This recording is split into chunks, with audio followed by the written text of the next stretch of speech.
I'm done with Carson Wentz. You know, this is the part that bothers me. I want to emphasize, I'm not questioning his talent. Yeah.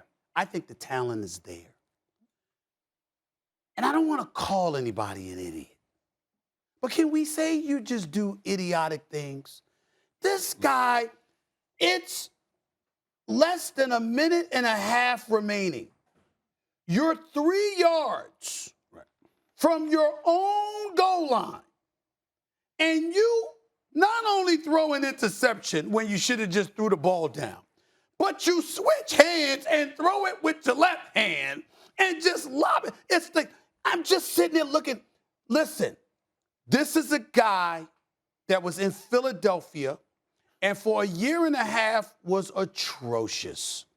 We understood that him, Doug Peterson weren't on the same page. Doug Peterson, Howie Roseman weren't on the same page. As a result, the owner, Jeffrey Lurie, said, somebody got to get on the damn page. So guess what, Doug Peterson, you're going to be going, plus Carson Wentz, you're going to be going. We're going to let Howie Roseman bring in a new coach, got Jalen Hurts now since you drafted him. We'll go from there. You're Carson Wentz you get with Frank Reich. Frank Reich made the wrong call, calling the screenplay, and acknowledged that and tried to take the blame for it. We're not buying that because Carson Wentz is not a rookie. He's not a child. Right. And the reason why I say that I'm done, how many times in your career as a quarterback, it's bad enough with kickers because you only got one job to do. We know how we feel about them when they miss a game, win the field goal or whatever, right? Or they cost you the game. When you're the quarterback and you walk into a locker room, Dan, playmaker, how many times do you have to walk into a locker room knowing it's you? You made these decisions. You messed up. How many times do you have to do it before you get tired of saying, I'm sorry? You get tired of hanging your head. You get tired of knowing you're the guy. At some point in time, is it too much to ask that you make sure that when y'all lose a game, at least we could be able to say, it wasn't you. It wasn't you. Carson Wentz doesn't do that. There's too many times in his career where he got his head down and he walks into the locker room and he knows he gave a game away. It's too many times, and he doesn't seem to get tired of it. Yeah. That's why I say I'm done with it. And to your point, this is what bothers me. Now, because I did a Thursday night game with Philly, in Philly, and they won that game. They won the game, and we had Carson Wentz on. And I asked him then, I said, the trying to do too much, trying to extend plays and making mistakes in those plays. Say, do you ever think you'll grow out of that? And I was hoping he would say maybe that I won't lose the physicalness, but what I would do is start making better decisions, knowing when to take those chances. I love what Coach did by Coach saying that was on him because he's trying to cover Carson Wentz. Some Carson Wentz didn't get in Philadelphia, so he can help Carson Wentz saying, hey, I'm with you. Be good, I'm with you. So I love that he did that. But Carson Wentz, he made the right decision. He looked right at the feet and was about to throw that ball away, but changed his mind. And why would you change your mind? Why not just throw the ball away and live to play another day? Yeah. He changed his mind and then made that throw. What was the answer on Thursday Night Football when you asked him that question? What was his response? He never said that I'm going to think about the situation before I make the decision. He just said, I don't want to stop being aggressive. Dan, now, and I want you to be aggressive, but I want you to be calculatingly aggressive. Correct. Dan, what is it? What is the problem here? Is he like fearful? Is he timid out there? I think he's fearless. Does he not know what to do? Like what? Because he has the talent. Yes. Why does this keep happening? I think when that moment becomes highly intense, he thinks that there is not a single play that he cannot nor should not make.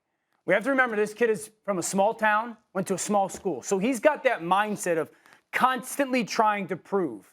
And that there's not a single play on the football field nor a throw on the football field that I cannot make. Okay. The interception that it's the backed up in the end zone one, that's a stupid play, okay? I actually think the second interception is worse. Because in that moment, that is a panic play, the interception in the end zone. It's a freak-out panic play.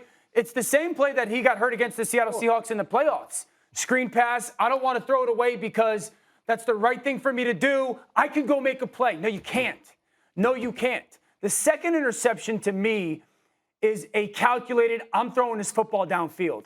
The tailback, if you guys can run that second interception back again, the tailback is by himself, wide open. If he throws the ball to the tailback, no, I'm not being hyperbolic here. He might get into field goal range on that single play. No one's within 15 yards of him. That's the one that bothers me the most because it's a predetermined, assumed, I'm throwing this ball downfield. And you got second life. You make the terrible decision, interception. You have the crazy comeback, tie the game. You got a second life. And in that moment, I just want him to realize Clark Kent over Superman. Clark Kent over Superman. But how's the second interception to you? Because I thought I put a little bit on the receiver and not coming across the face. Because he's got the check down prime. It's 1st and 10. It's hardball play action. And he didn't take it. But because in that moment, like I get the first interception's moronic, but he's in his own end zone. If he gets sacked, it's a safety. You got to kick the ball away. Game is over, right? So I get like in that moment him throwing. I had to try to force the throw in the incompletion. I want him to ground it first of all. Right. But you have that second life in overtime, and when your coach calls that max play action, for you to throw it into triple coverage, and the tailback is right in front of you wide open, tells me in that moment you're thinking I got to go beat a guy. And for this season, Carson Wentz has been. See, I disagree with you. You're saying he's saying in that moment, I got to be the guy. I got to be a superhero. And I'm saying he's saying in that moment, I want to be the guy. Okay. I don't want somebody else to be the guy. I want it for me. Yeah. And what was the problem in Philadelphia when Nick Foles was there and he was there and you had a divided locker room? There were people who loved Nick Foles because Nick Foles followed the game plan. He was more easily coachable in the eyes of Doug Peterson and others and some of those players, not to mention the fact that he wasn't trying to be a hero. Whereas with Carson Wentz, he would go against some things because he was trying to be the hero. That's something you can help. You choose not to. He's not conquered that. You choose Correct. not to. I agree. And that's putting yourself ahead of the team. Thanks for watching ESPN on YouTube. For live streaming sports and premium content, subscribe to ESPN+.